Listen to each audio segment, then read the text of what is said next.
안녕하세요. 오늘도 사연 살롱을 찾아주셔서 감사합니다. 저는 얼마 전 45살이 된 전업주부예요. 지금이야 집에서 편하게 있지만 사실 전 몸을 쓰던 사람이었어요. 요가 강사였거든요. 요가 강사가 되었다가 또 지금의 제 모습이 될 때까지 참 다사다난한 인생을 살았던 것 같네요.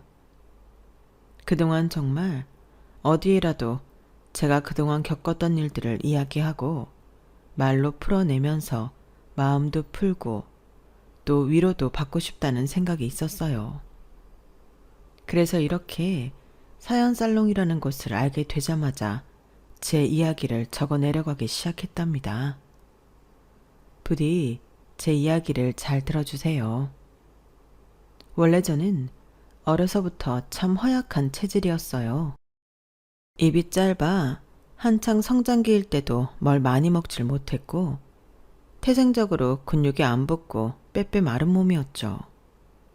그래도 어릴 때는 잔병치레 조금 하는 정도로만 고생을 했는데 성인이 되어 직장에 다니게 되니 늘 피곤함에 허덕이고 건강 적신호도 여기저기서 나타나게 되었어요.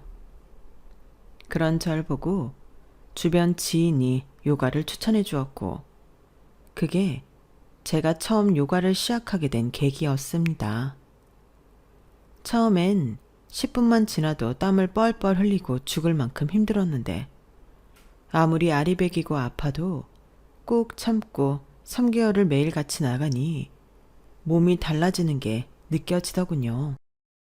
그때부터 재미를 붙여서 열심히 하다 보니 전 몰라보게 건강해진 몸을 갖게 되었고 요가의 매력에 푹 빠지게 되었어요. 그래서 나중에는 요가 강사 자격증까지 따게 되었고 제가 오랫동안 배웠던 선생님의 추천으로 주말 강사로도 일해보게 되었죠.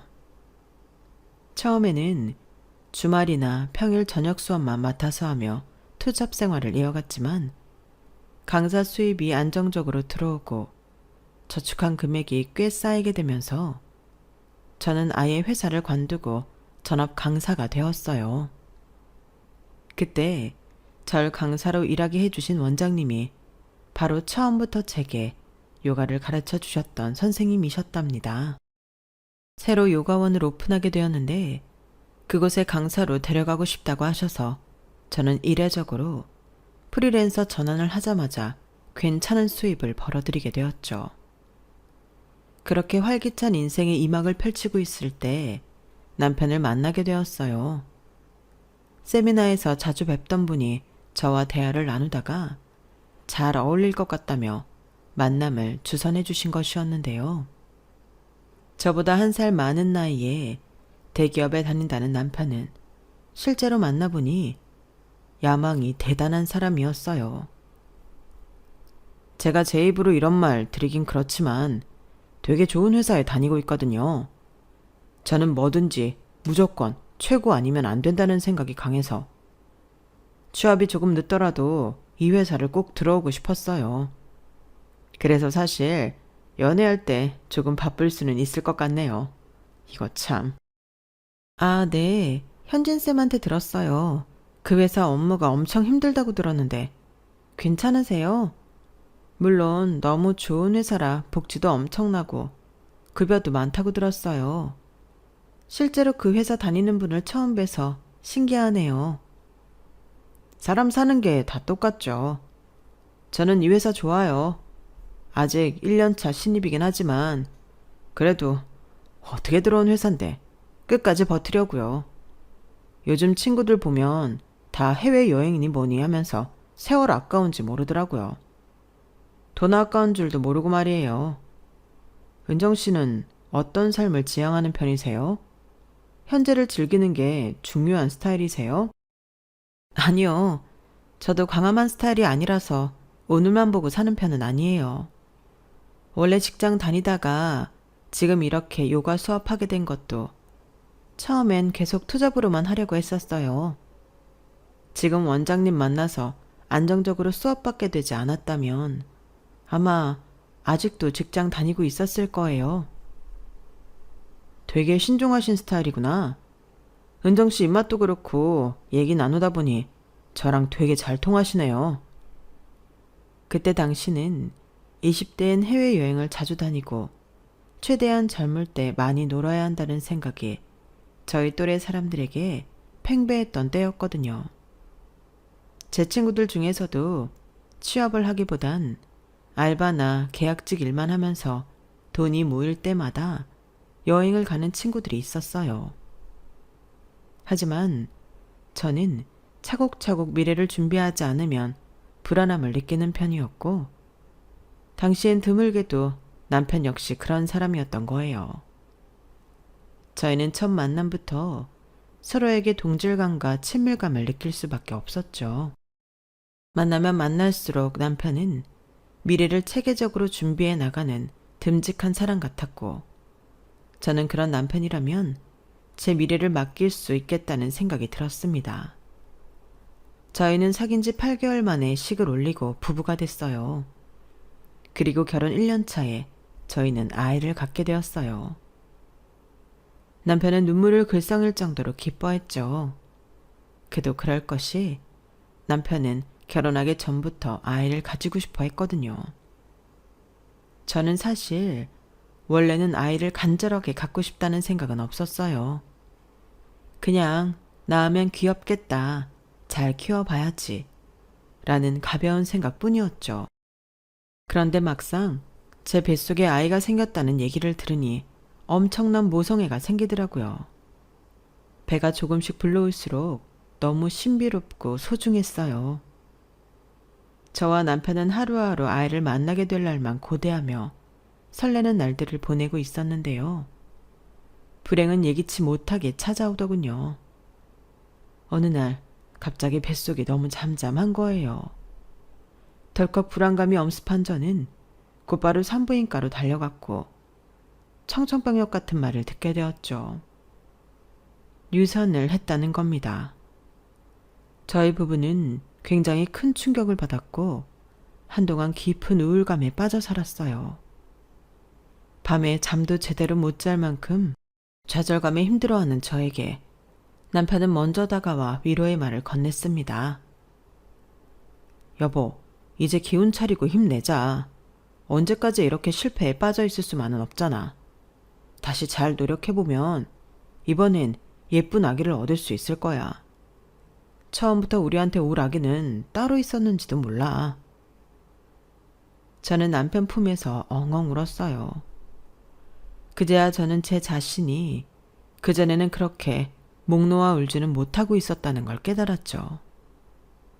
남편 역시 눈물을 흘렸고 그날 이후로 저희 부부는 다시 아기를 가지려 노력했어요.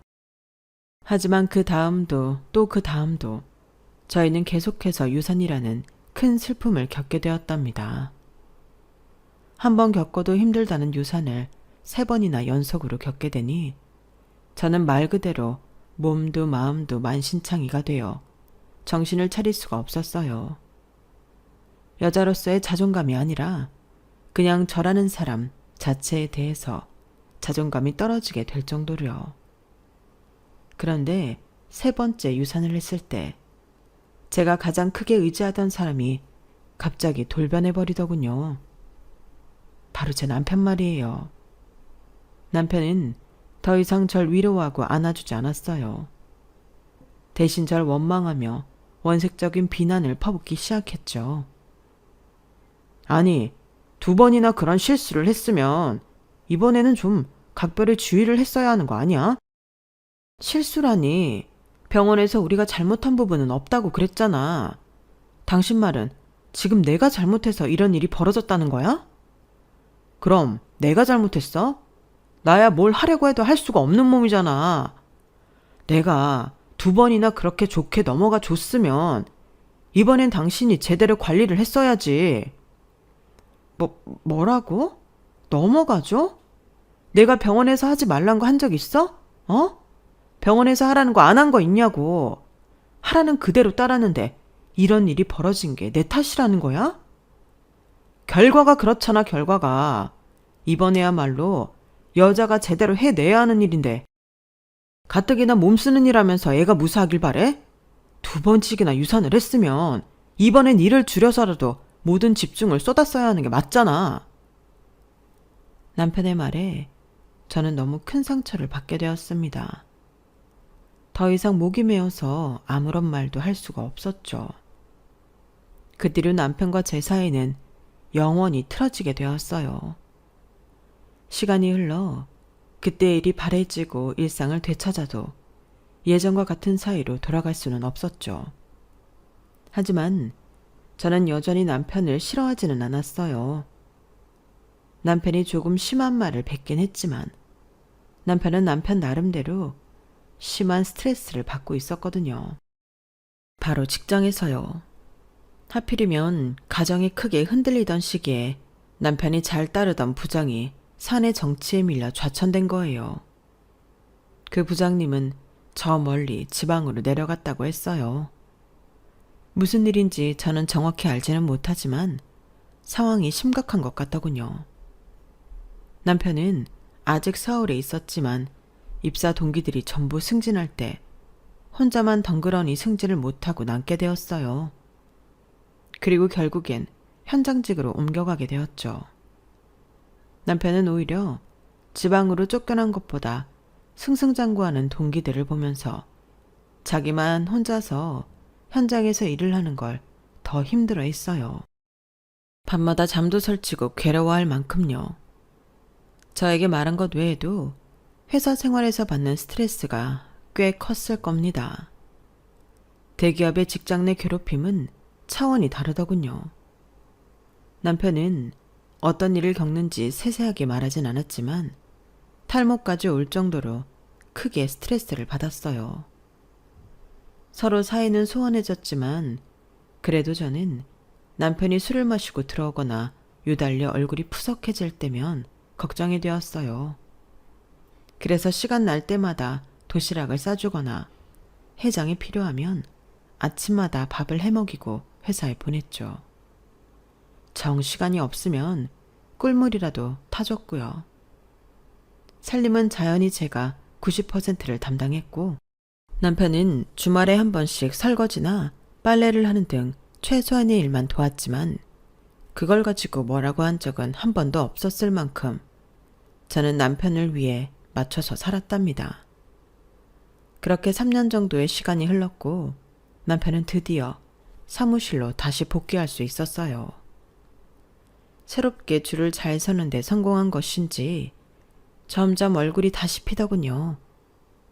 그때쯤 되어서 저희 부부 사이도 조금은 더 가까워지고 남편도 저에게 다시 조금씩 따뜻한 모습을 보이게 되었죠.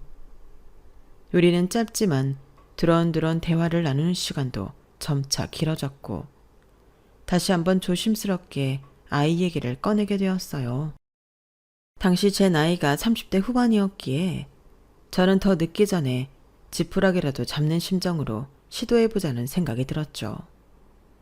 남편은 다시 기대를 하면서도 전과는 다르게 시도 자체에 굉장히 조심스러워하는 기색이었죠. 사실 너무 큰 실패를 겪고 완전히 좌절했던 일에 다시 도전한다는 것은 생각보다 정말 어려운 일이었어요. 머리도 마음도 선뜻 결정이라는 걸 내릴 수가 없었죠. 그렇게 남편과 조심스러운 결정을 고민하고 있던 시기에 제가 일하던 요가원의 원장님께서 저에게 여행을 제안하셨는데요. 요가인들이 정말 많이 가는 여행지 중 하나였고 자연이 아름다운 곳이었기에 저는 고민할 필요도 없이 그 제안을 받아들였어요. 사실 오랜 기간 가까이 지내며 제 사정을 전부 알고 계시던 원장님이 제가 새로운 환경에서 잠시라도 활기를 되찾길 바라는 마음에 기회가 오자마자 저에게 제안을 주신 거였기에 전 너무나 감사하는 마음이었죠. 남편도 좋은 기회라며 잘 다녀오라고 해주었고 여행의 첫 3일은 정말 행복했답니다. 전 그렇게 자유여행으로 해외를 가본 적이 처음이었는데 아름다운 풍경도 마음껏 만끽하고 그런 자연 속에서 다 같이 요가를 하고 건강한 음식을 먹는 것이 너무나 즐거웠어요. 몇 년 동안 쌓여있던 스트레스와 억압감이 전부 해소되는 듯 했죠. 그런데 왜 항상 큰 불행은 가장 행복한 순간에 나타나는 것인지 저는 한순간에 큰 사고를 당하게 되었어요. 숙소로 돌아가는 길에 가로등이 없이 핸드폰 불빛에만 의지하며 걷고 있었는데 그만 발을 헛디딘 겁니다. 그렇게 가파른 언덕도 아니었는데 하필이면 굴러떨어진 그 도로에 지나가던 오토바이에 치였고 저는 심각한 부상을 입고 말았어요. 한국이었으면 바로 119라도 불러 병원으로 달려갔을 테지만 해외에서 이런 큰 사고를 당했을 때는 어떻게 해야 하는지 막막하기만 했죠. 원장님의 비명소리를 끝으로 기억이 나는 건 잘 없네요. 조각난 기억 속에서 원장님이 눈물 범벅이 된 채로 절 부르던 모습과 현지 병원으로 이송되던 장면만 보였던 것 같아요. 저는 사고가 나고 한참 뒤에야 한국으로 옮겨졌고 그제서야 제대로 된 수술을 받을 수가 있었어요. 하지만 이미 시간이 너무 많이 지나버린 뒤였기에 결국 평생 다리를 쓸 수 없다는 절망적인 소식을 듣고 말았어요. 친정엄마가 억장이 무너지는 얼굴로 의사 선생님께 매달려 봤지만 그런다고 달라지는 건 아무것도 없었어요. 해외에서 사고가 난다는 게 얼마나 무서운 일인지 그동안 살면서 모아두었던 재산이 거의 다 거덜났고 몸은 불구가 되어버리더군요. 새하얗게 질린 얼굴로 병원과 회사만 오고 가던 남편도 그때 무너지고 말았죠. 그때까지 시종일관 제 손을 잡아주던 남편은 하반신 마비라는 말에 의자에서 튕기듯이 후다닥 일어나 의사에게 재차 물었어요. 그럼 아이도 못 가지게 되는 건가요? 그거야 조금 더 상태가 호전된 뒤에 살펴볼 일이죠. 당장 수술 경과가 다 나온 것도 아니고. 수술 경과가 좋으면 가능은 하다는 건가요? 하반신 마비인 환자분이더라도 임신이 가능한 경우들이 있어요. 하지만 지금 아내분은 그것보다는 회복이 우선입니다. 척추랑 골반이 망가지신 거기 때문에 지금으로선 저희가 어떻게 말씀드릴 수가 없네요. 그 말을 끝으로 나가려던 의사는 남편을 한 번 더 돌아보며 아이 문제가 급한 게 아니라 아내분 회복이 최우선이세요. 절대 무리하면 안 됩니다.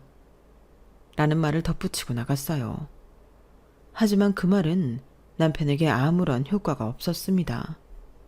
그 순간을 기점으로 남편이 절 보는 눈빛이 완전히 달라졌거든요. 남편은 더 이상 제 손을 잡지도 절 안타까워하지도 않았죠. 제가 회복을 마치고 제 화를 끝내는 동안 남편은 먼저 말을 건네는 법이 없었고 제가 말을 걸어도 늘 단답형으로만 대답을 했어요. 긴 치료 끝에 병원에 올 때 남편은 그래도 미련을 버리지 못해 저를 데리고 산부인과를 갔지만 끝끝내 임신이 힘들 것이라는 답변을 듣게 되었어요. 사실 저도 굳이 이런 몸으로 아이를 낳고 싶은 마음은 없었는데요. 당시 저는 두 다리를 잃은 것만으로도 좌절감이 너무나 큰 상태였기 때문에 임신과 출산 그리고 육아라는 큰 책임감이 필요한 일은 할 수 없을 거란 생각이 있었거든요. 실제로 의사들도 대부분 말리는 눈치였고요. 제 몸 하나 챙기기 어려운데 새 생명을 위한 희생까지 하는 건 불가능해 보였죠. 그래서 산부인과까지 다녀온 이후에 남편에게 더 이상 아이를 낳고 싶지 않다고 말했어요. 설령 낮은 확률로 아이를 가질 수 있다고 해도 시도조차 하고 싶지 않다고요. 남편은 한참 동안 절 말없이 쳐다보더니 이내 알겠다고 했죠. 그리고 그 이후로 남편은 더 이상 아이 얘기는 꺼내지 않았습니다. 모든 치료가 끝난 뒤 저는 휠체어를 타고 집에 돌아왔고 그때 이후로 진짜 지옥 같은 나날을 보내게 되었어요. 더 이상 하던 일을 할 수도 집 밖에 혼자 나가기도 어려워진 저는 하루 종일 집에 혼자 있게 되었는데요. 아무런 할 일 없이 매일같이 침대나 휠체어에만 앉아 있으니 온갖 나쁜 생각만 머릿속에 가득 차더군요. 병원에 있을 때나 가족들과 있을 때에는 그래도 간간히 사람들이 말도 걸고 치료받으러 오가며 할 일이 있었는데 그런 일 자체가 사라지니까 억지로 눌러놓았던 좌절감과 우울감이 전부 터져나오더군요. 화장실을 가고 커피를 마시고 거실에 나가고 집 앞 마트를 가는 등 전에는 당연하게 하던 것들을 이제는 완전히 처음부터 다시 익혀나가야만 했으니까요. 달라진 신체로 산다는 게 이런 의미구나 라는 걸 저는 매 순간 피부로 깨달으며 많이 울고 또 많이 힘들었습니다. 그런데 제가 집에서 그런 힘든 시간을 보내는 동안 남편은 저를 철저하게 외면했어요. 혹시 모를 비상 상황을 예방하기 위한 홈캠만 거실에 하나 덩그러니 설치해두고 애완견만도 못할 정도로 절 방치해버렸죠. 몸이 불편해진 이후로 오히려 집에 더 잘 안 들어오는 것 같았어요. 어쩌다 일찍 들어와도 식사는 반드시 밖에서 먹고 왔고 저는 철저히 무시한 채 거실에서 맥주를 마셔댔어요. 술주정을 하고 잔뜩 취할 정도로 술을 마셔도 다음 날이면 어김없이 출근을 했고 심지어 주말에도 자처해서 일을 하러 나가니 저는 남편에게 도움을 하나도 받을 수가 없었죠. 그러다 보니 자주 씻지도 못하고 외출도 하지 않으면서 그저 집에서 아무것도 안 하고 지냈는데요. 하루는 평소처럼 배달 음식을 시키려고 하는데 카드 결제가 안 되는 거예요. 사고 이후로는 쭉 남편 카드를 사용하고 있었기 때문에 저는 남편에게 연락해서 점심을 시켜 먹으려고 하는데 결제가 안 된다고 말했어요. 아, 내가 말 안 했나? 그거 한도 20만 원이야. 뭐? 그런 거면 미리 말을 해줬어야지. 그럼 당장 식사를 어떻게 하란 말이야? 밖에 마트 가서 사 먹거나 아님 집에서 해 먹으면 되잖아. 내가 어떻게 그래. 지금 나는 라면 하나 끓이기도 어려운데. 휠체어 탄 지 몇 달이 지났는데 여태 라면 하나를 못해. 그게 자랑이야? 못하면 해버릇 해야지. 아니, 어떻게 돈 한 푼 안 벌면서 매번 배달시켜 먹을 생각을 하냐? 너무 양심 없는 거 아니야? 남편의 말에 저는 그동안 참아왔던 게 폭발하고 말았어요. 나 몸 불편한 거 뻔히 알면서 한 번을 도와주는 법도 없이 정말 너무한 거 아니야? 당신이 남보다도 못해. 오늘은 샤워 한 번 하는데 반나절이 걸렸어. 근데 어떻게 밥도 제대로 못 먹게 할 수가 있어? 내가 못해준 게 뭐가 있다고 소리를 질러. 뼈 빠지게 일해서 번 돈 당신이 아무런 대가도 없이 몇 개월 동안 써와도 내가 한마디를 뭐라고 한 적이 있어? 내가 당신 몸 불편한 뒤로 내조를 바라기래 살림 잘하기를 바래. 그냥 당신 몸은 당신 스스로가 알아서 챙기라고. 혼자 집에서 놀고 먹으면서 식비에만 20만 원 넘게 쓰겠다는 거. 그 심보 자체가 너무 뻔뻔하잖아. 남편의 말에 머리 끝까지 화가 난 저도 맞받아치려고 했는데 어떻게 사람이. 나 지금 회의 들어가 봐야 돼. 끊어. 남편은 제 말을 싹둑 자르더니 그대로 전화를 끊어버리더군요. 그렇게 일방적으로 전화를 끊어버리니까 너무 어이가 없고 화가 폭발해버렸는데 또 남편이 외벌이로 일을 하는 건 맞으니 더 이상 연락을 할 수도 없었어요. 그런 제 처지가 너무 답답하고 슬퍼서 엉엉 울었죠. 남편은 그렇게 크게 싸워놓고 퇴근 후 집에 와서도 저한테 한마디도 하지 않았고 그저 평소처럼 지냈어요. 시간이 지나면서 저는 남편이 저를 전혀 신경 쓰지 않는 그런 모습들로 인해 우울증이 더 극심해졌답니다. 하루 종일 집에서 아무것도 안 하고 있으니 점점 꼴이 말이 아니게 되었어요. 조금 멀쩡한 노숙인 정도라고 보면 되려나요? 그러다 보니 명절이고 생일이고 뭐고 친정 가족들한테도 친구나 지인에게도 아무에게도 연락을 안 했죠. 왜 이렇게 힘들게 아등바등 살아야 하는지 모르겠다는 생각을 하루 종일 했어요. 그러다 보니 어느 날은 번뜩 이러다가 정말 제 자신이 위험한 행동을 할지도 모르겠다는 무서운 생각이 들더라고요. 그날은 갑자기 왜 그런 생각이 들었는지 모르겠네요. 어쨌든 저는 살아야겠다는 생각이 들자마자 본능적으로 남편에게서 벗어나야겠다고 생각했어요. 저는 몸부터 씻고 깨끗한 옷으로 갈아입기 시작했고 그 다음날 큰맘 먹고 외출을 해서 이혼 서류를 꾸며왔습니다. 그리고 저녁에 남편이 돌아오자마자 이혼 서류를 내던졌어요. 남편은 의아한 표정으로 종이를 집어들더니 그게 이혼 서류라는 걸 알아차리곤 하! 하고 기가 차다는 듯이 한숨 섞인 짜증을 냈죠. 이게 뭔데? 지금 뭐 하자는 건데? 보면 몰라? 뭐 하긴 뭐해? 이혼하자는 거지. 당신, 지금 당신이 무슨 소리를 하고 있는 건지 알기나 해? 이혼? 이게 그동안 참아주니까 아주 기고만장. 누가 자기 아내한테 당신처럼 굴어. 내가 이렇게 휠체어 타고 아이도 못 낳는다고 걔만도 못한 취급을 하고 있잖아. 당신은 나랑 결혼 생활 계속하려고 이따위로 구니? 내가 싫어서 발악하는 거 아니야? 그러니까 소원대로 이혼해 주겠다고. 당신 이렇게까지 세상 물정 모르고 순진한 인간이었어? 아니면 집에만 있다 보니까 지능이 떨어지기라도 한 거야? 이 여편네야, 이혼도 돈이 있어야 하는 거야. 하, 참나. 진짜 그남은 남아있던 정도 싹 사라지게 하네. 뭐라고? 당신 지금 말 다 했어? 남편은 이혼 서류를 한 손으로 사정없이 구겨버리더니 집어 던지며 말했어요. 나니까 당신 이 지경이어도 데리고 사는 줄이나 알아. 이딴 짓거리 버릴 생각하지 말고 얌전히 지내. 알았어? 이혼도 돈이 있어야 하는 거라고. 알아들었어, 이 여편네야. 그런 남편이 더 이상 인간 같지도 않게 보여서 저는 온몸이 부들부들 떨릴 정도로 치가 떨렸죠. 그리고 그날은 밤새도록 잠도 못 자고 혼자 울었어요. 남편은 그런 제 울음소리가 듣기 싫다고 안방문을 잠그고 들어가 이어폰을 끼고 잤고요.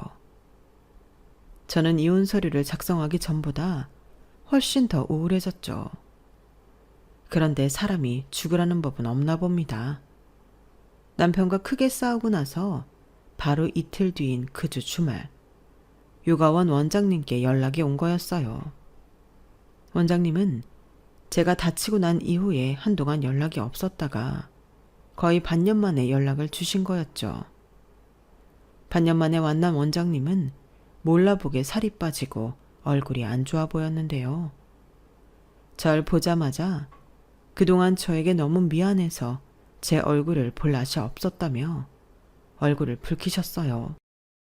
내가 괜히 여행을 가자고 해서 이런 일이 생긴 건 아닌가 하는 생각이 자꾸 들어서 내내 마음이 안 좋고 은정쌤 얼굴 보기가 너무 미안하더라고. 오랜만에 봤는데 얼굴도 많이 상한 것 같아서. 아니에요, 원장님. 저 절대 그렇게 생각 안 해요.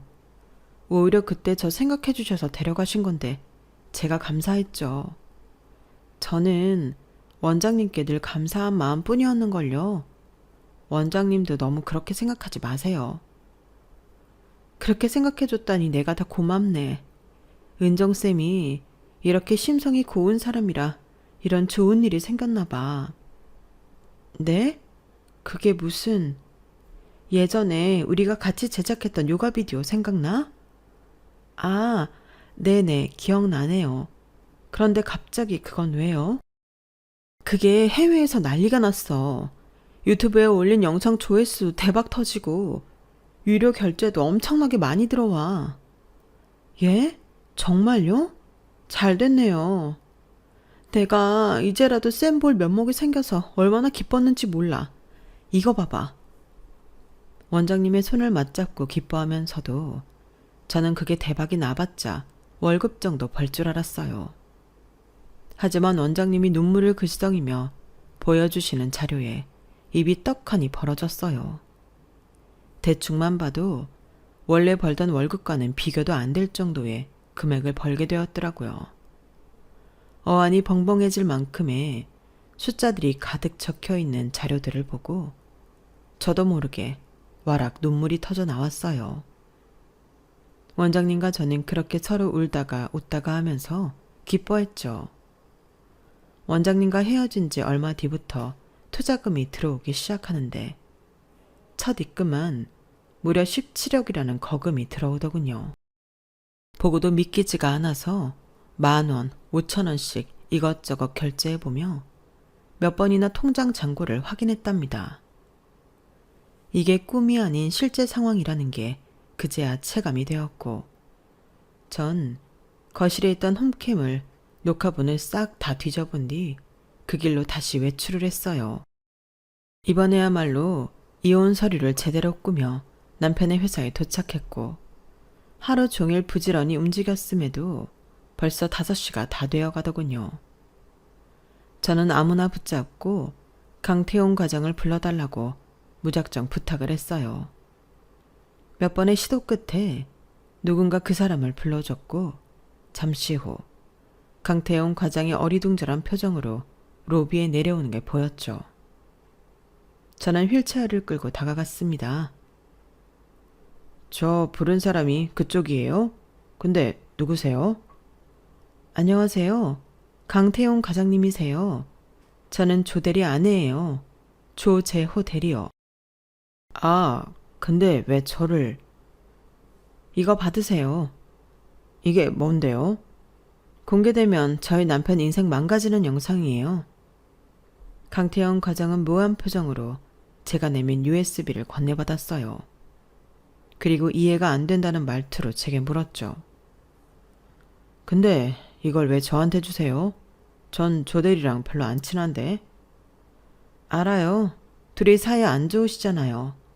그 안에는 강 과장 욕하는 내용도 엄청 많이 들어있어요. 저는 제 남편이랑 이번 달 내로 이혼할 건데 남편 인생이 아주 진흙탕 속에 처박혔으면 좋겠거든요. 강태영 과장은 한참 동안이나 굳어진 돌상처럼 말없이 제가 건넨 USB만 쳐다봤어요. 그러더니 생각이 다 정리된 건지 저에게 대가로 뭘 바라는 거냐고 물어보더군요. 그 영상으로 뭘 하시든 최대한 크게 하셨으면 해요. 그게 다예요. 제 말을 들은 강태영 과장은 알겠다며 회사 안으로 다시 들어갔고 약 30분쯤 뒤 6시가 되자 퇴근하는 사람들이 물밀듯이 빠져나오는 것이 보였어요. 저는 일부러 사람들이 나오는 곳 한복판에서 남편을 기다렸죠. 다른 분들의 통행을 방해한 건 죄송한 일이었지만 아직 휠체어에 완전히 익숙한 게 아니었기에 그렇게 주목을 받지 않으면 남편을 찾을 수 없었을 거예요. 아니나 다를까 사람들은 퇴근하면서 전부 저를 한 번씩 쳐다보고 갔고 남편 역시 마찬가지였습니다. 멀리서 절 발견한 남편은 후다닥 저를 입구 옆쪽으로 끌고 갔어요. 미쳤어? 여기서 지금 뭐 하는 거야? 아니, 여긴 왜 왔어? 당신이랑 이혼하러 왔어. 이거 받아. 남편은 제가 건네는 이혼 서류를 보지도 않고 집어 들자마자 푹푹 찢어버리더니 가방 안에 얼른 집어넣어 버리더군요. 내가 말했지. 이혼도 돈이 있어야 하는 거라고. 지금 이딴 소리나 짓거리려고 여기까지 찾아왔다는 거야? 있어, 돈. 엄청나게 있어. 저는 핸드폰 통장 잔고 화면을 띄운 채 남편을 보여주며 말했습니다. 남편은 제 핸드폰을 낚아채서 보더니 믿을 수 없다는 듯이 절 보더군요. 이거 어디서 났어? 당신 알 바 아니고 이제 당신 걱정이나 해. 당신 말대로 돈이 생긴 거니 아무 눈치 안 보고 맘대로 이혼할 수 있거든. 그냥 헤어지기 전에 당신이 그렇게나 자랑스러워하던 회사가 어떤 곳인지 구경이나 하러 온 거야. 순진하긴. 당신이 이 돈이 생겼으면 나야 땡큐지. 이혼하면 당신 재산 중 상당 부분을 나한테 분할해줘야 하는 거 알지? 다야말로 이혼이 소원인 사람이야. 당신도 이렇게 소원이라면 내가 당장 내일이라도 도장 찍어줄 수 있지. 그래, 하자 이혼. 어? 누가 순진한 건지. 누가 당신한테 유리하게 이혼한대. 당신이 쓰레기 같은 인간이라는 거 진작에 알았지만 이렇게 얄팍하고 어리석은지 다시 한번 알게 됐으니 됐어. 난 간다. 알아서 잘 살던지 해. 저는 그 말을 끝으로 남편의 회사에서 나와버렸답니다. 그리고 그 길로 친정집으로 돌아가서 친정엄마께 그동안 있었던 일들을 다 털어놓았어요. 친정엄마는 제 말을 듣고 절 안고 한참을 우셨죠. 저는 다음 날부터 남편에게 제대로 된 복수를 시작했고 친정엄마는 그런절 뒷바라지 해주셨어요. 저는 그간 남편이 배우자로서 저에게 얼마나 충실하지 못했는지 증거를 전부 모아서 변호사 사무실에 갔고 그 사이 남편은 저에게 어떻게 힘써보지도 못하고 회사 일로 인해 정신없이 나락에 빠지고 있었어요. 강태영 과장이 제 생각보다 훨씬 더 빠르게 움직였더군요. 제가 강태영 과장에게 넘겼던 USB에는 남편이 거실에서 술을 마시고 취할 때마다 하던 회사 사람들 욕과 어렵게 줄을 잘 섰다던 그 상사에 대한 욕, 그리고 직원들에 대한 성적 발언까지 전부 담겨 있었거든요. 그게 회사 인트라넷에 오픈이 되자 회사는 발칵 뒤집히고 말았죠. 회사 내에서 남편은 엄청나게 질타를 받고 성희롱 신고까지 당하게 되었고 얼마 지나지 않아 해고 통보까지 받게 되었답니다. 그 와중에 이혼 소송까지 진행하게 되니 남편은 겨우 변호사를 구하긴 했지만 제 주장에 마땅히 반박할 증거도 제대로 못 찾았고 그저 저희 측 변호사에게 휘둘리기만 했죠. 결국 남편은 만신창이가 된 채로 저희 친정집에 찾아왔어요. 하지만 이미 저와 저희 엄마는 친정집도 내놓고 호텔에서 지내고 있었기 때문에 남편은 저희 모녀도 만날 수가 없었죠. 나중에 부동산 사장님께 남편이 빈집 초인종을 누르며 엉엉 울고 빌고 화를 내고 있었다는 말을 전해 들었을 때 얼마나 속이 통쾌하고 시원했는지 모릅니다. 저를 만날 수 없다는 사실에 또 화가 난 건지 남편은 며칠 뒤 저에게 명예훼손으로 고소장을 보내오더군요. 변호사를 통해서 그 사실을 알았는데 전 그때 남편이 한 말 중 적어도 하나는 정말 맞는 말이라는 생각이 들었어요. 이혼도 돈이 있어야 한다는 말 말이에요. 저는 콧방귀를 끼며 그깟 손해배상 해주면 그만이니 후회하지 않는다고 얘기했고 변호사는 제 말을 듣더니 알아서 처리해주겠다고 하더군요. 그래서 저는 그동안 친정엄마와 저희가 살기 편한 고급 아파트를 보러 다니며 평화로운 시간을 보냈답니다. 다행히 집을 내놓은 지 오래되지 않아 저희는 집이 팔렸다는 연락을 받고 부동산으로 계약서를 쓰러 갔어요. 기분 좋게 거래를 하고 나오는데 마침 남편이 저희 모녀를 기다리고 있더군요. 남편은 저를 보자마자 잠깐 얘기 좀 하자며 저를 붙잡았어요. 잠깐만. 나랑 얘기 좀 해. 진짜 잠깐이면 돼. 이혼할 때 하더라도 잠깐만 대화는 할 수 있잖아. 무슨 얘기를 해? 난 당신이랑 할 얘기 없어. 대체 우리가 오늘 여기 오는 건 어떻게 알고 여기서 기다린 거야? 진짜 징글징글하다. 집을 내놨으면 팔릴 때 올 거라고 생각했지. 그게 중요한 게 아니라 당신 나한테 정말 끝까지 소송할 거야? 그럼 애초에 관둘 걸 뭐하러 시작했겠어? 당연히 끝까지 가야지. 이제 와서 소송 멈춰라. 뭐 그딴 소리 할 거면 가. 난 당신이 무슨 소리를 해도 그만둘 마음이 없으니까. 합의를 하자고. 당신도 나한테 잘못한 게 있잖아. 그 홈캠 영상, 그거 당신이 회사에 뿌린 거지. 당신이 아니고서야 우리 집 홈캠 영상을 누가 어떻게 회사에 뿌릴 수가 있겠어. 당신이 저지른 짓도 불법이야. 알아? 내가 그걸로 당신한테 소송 건 거 그거 없었던 일로 해줄게.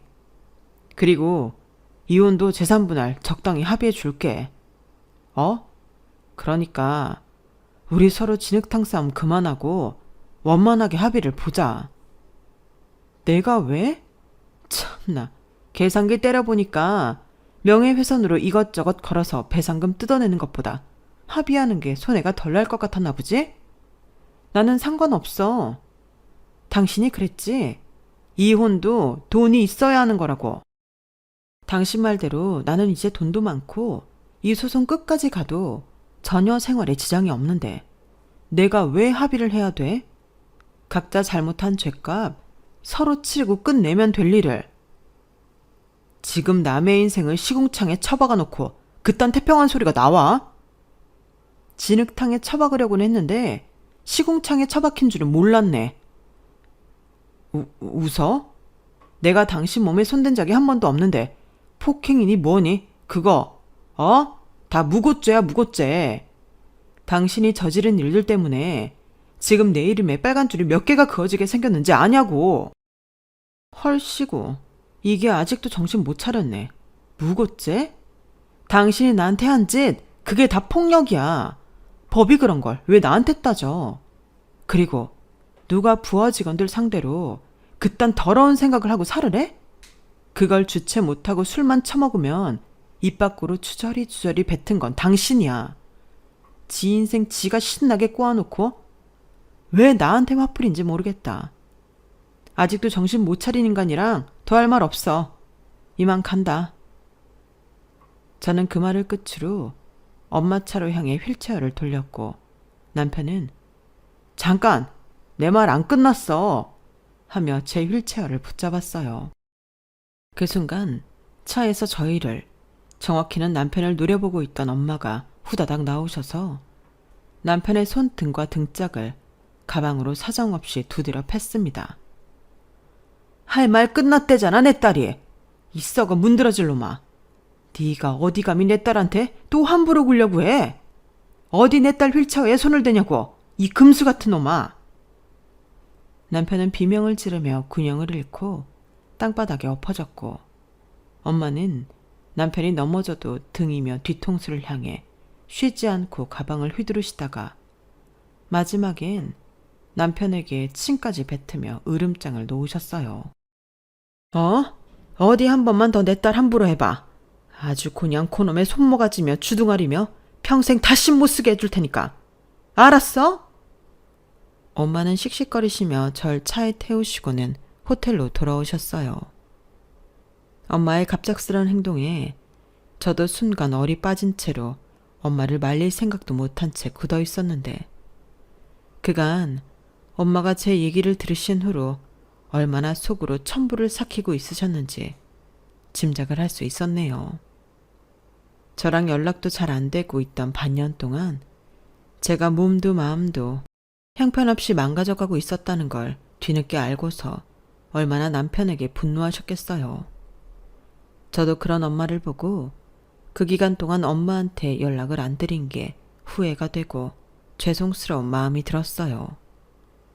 그리고 그렇게라도 엄마가 속을 풀게 되셔서 오히려 다행이라고 생각이 들었네요. 남편은 결국 나이 40이 훌쩍 넘어서 직장도 잃고 그동안 모았던 재산도 거덜난 채 길바닥에 나앉게 되었답니다. 모든 일들이 다 마무리가 된 뒤 남편은 일용직을 전전하며 생계를 유지한다는 소식을 들었을 때 저도 조금은 마음이 씁쓸하긴 했네요. 하지만 진작 남편이 기본적인 인성만 갖추고 살았더라면 겪지 않았을 일이기도 하니 별로 불쌍한 마음은 없었어요. 다만 어쩌다 젊고 총기 있던 양반이 저렇게 못나게 타락했을까 싶은 생각만 든 것뿐이죠. 엄마랑 저는 휠체어로 이동하는 것도 편하고 병원도 가까운 고급 아파트에 들어와 둘이 살고 있어요. 제가 원장님과 제작했던 요가 비디오는 점점 더 잘 되어 분기별로 억대의 금액이 들어오고 있고 저희는 추가로 다른 헬스 사업을 진행하려고 힘쓰고 있답니다. 아마 내년쯤에는 새로운 사업을 본격적으로 시작하게 될 것 같네요. 요즘 저는 전처럼 집에서 좌절감에 허덕이고 있지만 않고 운동도 열심히 하고 균형 잡힌 식사도 끼니마다 챙기며 건강한 삶을 살아가고 있어요. 엄마가 물심양면으로 도와주시는 게 가장 큰 힘이 되고 있고 아무래도 제 마음가짐이 예전과는 많이 달라진 것도 한몫하는 것 같네요. 지난 세월을 돌아보니 제 인생은 항상 오르락 내리락 굴곡이 많았던 것 같은데요. 그래도 지나고 나서 생각해보니 이런 인생이라도 살아있길 참 다행이라는 생각이 드네요. 한참 정신적으로 안 좋았을 때 홧김에 위험한 행동을 하지 않아서 얼마나 다행인지 몰라요. 그리고 그렇게 굴곡이 많았던 인생 가운데에 저희 남편처럼 반인륜적인 악행을 저지르지 않았다는 것도 참 다행이라는 생각이 드네요. 겪어보니 자신이 저지른 악행은 결국 다 자신에게 돌아오게 되는 것 같습니다. 저는 앞으로도 지난 일을 교훈 삼아서 선하게 살아가려고 노력할 거예요. 지금까지 제 이야기를 들어주셔서 감사합니다. 저에게 응원도 많이 주시고 들어주신 모든 분들 건강하시고 부자 되세요. 여러분, 사연 댓글에 응원과 현명한 조언 부탁드려요. 좋아요와 구독은 저에게 큰 힘이 됩니다. 오늘도 좋은 일 가득하세요.